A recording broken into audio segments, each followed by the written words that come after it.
Exercise number 4.5 question number 1 solve. जैसे हमने previous कुछ इंटीजर्स को मल्टीप्लाई करना, प्लस करना और माइनस करना सीखा था, इसी तरह से डिवाइड करना है। मल्टीप्लाई करने में जो आपने प्रोसेस फॉलो किया था, सेम प्रोसेस अब डिवीजन में फॉलो करेंगे। मल्टीप्लाई करते हुए थोड़ा सा रिकॉल करते हैं, हमने दो नंबर्स को सिंपली मल्टीप्लाई किया और उनके साथ जो सिम्बल्स थे यानी प्लस माइनस जो भी था उसे अपने रूल के तहत जो है वो हमने सॉल्व कर लिया। Plus plus plus, plus minus minus, minus plus minus, minus minus plus. As it is आप देखिए डिवीजन के क्वेश्चंस में हमने क्या करना है। सबसे पहले पहला सवाल देखिए, -42 डिवाइडेड बाय -7। -42 ऊपर रह जाएगा, वो न्यूमरेटर बन जाता है और -7 नीचे आ जाएगा। इसको फ्रैक्शन की फॉर्म में लिखने का मकसद, क्योंकि मुझे नजर आ रहा था सारे क्वेश्चंस कटिंग के साथ सॉल्व हो रहे थे। अगर आपको कटिंग समझ ना आए या कटिंग नहीं आती, मुश्किल लगती है, आपको लगता है उसमें आपकी मिस्टेक के चांसेस ज़्यादा हैं, तो फिर आप उसको डिवाइड भी कर सकते हैं।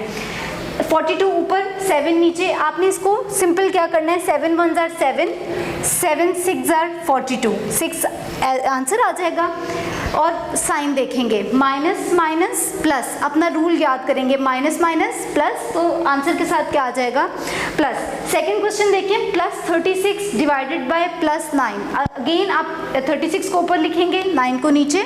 9 के टेबल में 36 कहाँ आता है, 4 पे, 4 answer, plus plus plus. Next हम क्या करेंगे, क्वेश्चन नंबर 3, +65 डिवाइडेड बाय +5। हमने क्या करना है, 65 अगेन ऊपर लिखेंगे, 5 को नीचे। यहाँ पे भी अगर बड़ा नंबर आ गया ना, तो 5 के टेबल में टेबल पढ़ के चेक करना तो थोड़ा सा टफ होता है। हम क्या करेंगे, हम यहाँ पे या तो कटिंग कर लेंगे या फिर डिवीजन। आपको यहाँ नजर आ रही होगी डिवीजन हमने की हुई है। डिवीजन का भी वही मेथड है जो आपने पहले 2 3 4 5 लेवल पे आप करके आ चुके हो। सिंपल डिवीजन है। 65 अंदर 5 1 जार 5 यहाँ आ जाएगा, माइनस किया 1, 5 3 जार 15, 5 यहाँ से नीचे, 5 3 जार 15 और हमारे पास आंसर क्या आ गया, 13 आ गया। ठीक है, आपने इस तरह से यहाँ पे क्या लिखा, 13 plus plus plus. Question number 4, question number 4 में क्या है, -126 प्लस डिवाइडेड बाय +14। -126 ऊपर आ जाएगा, +14 नीचे।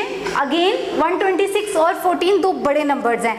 आपको बड़े नंबर को डायरेक्ट सॉल्व करना नहीं आता। हम सिंपली क्या करेंगे, या तो इनकी कटिंग कर लेंगे। अगर आपको कटिंग आसान लगती है, कटिंग स्टार्ट हमेशा छोटे नंबर से की जाती है।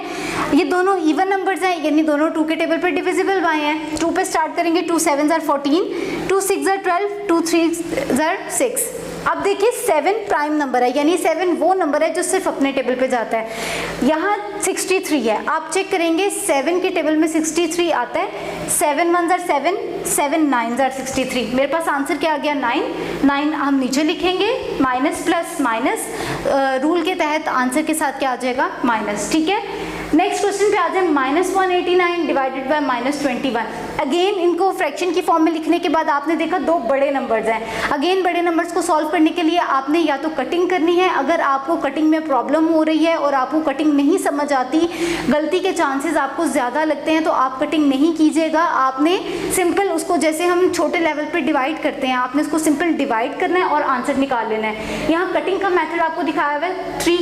2 के टेबल पर स्टार्ट करने के लिए कहा था, लेकिन यहाँ पे क्योंकि इवन नंबर नहीं है, ये ऑड है। 2 के टेबल में सिर्फ इवन नंबर्स आते हैं, तो मैं 2 के बाद क्या आता है, 3 पे चेक कर लूंगी। 3 7 jar 21, 3 6 jar 18, 3 3 jar 9, 63। Again cutting हो रही है, 7 1 jar 7, 7 9 jar 63। Minus minus plus, answer के साथ क्या आ जाएगा, प्लस। नेक्स्ट क्वेश्चन देखिए, +372 डिवाइडेड बाय +124।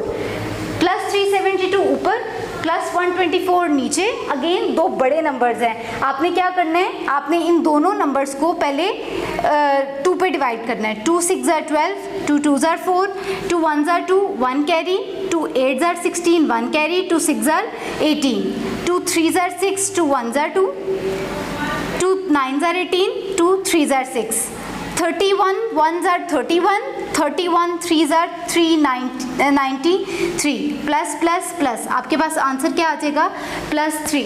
ठीक है, अगर आपको कटिंग समझ ना आए तो आप 372 को अंदर रखिएगा, 124 को बाहर। अब 124 को पहले 2 से मल्टीप्लाई कीजिएगा, आंसर डेफिनेटली छोटा आएगा। फिर 3 से कीजिएगा, जब आप 3 से मल्टीप्लाई करेंगे तो पूरा आंसर आ जाएगा। इस तरह से भी आप इन क्वेश्चंस को कर सकते हैं।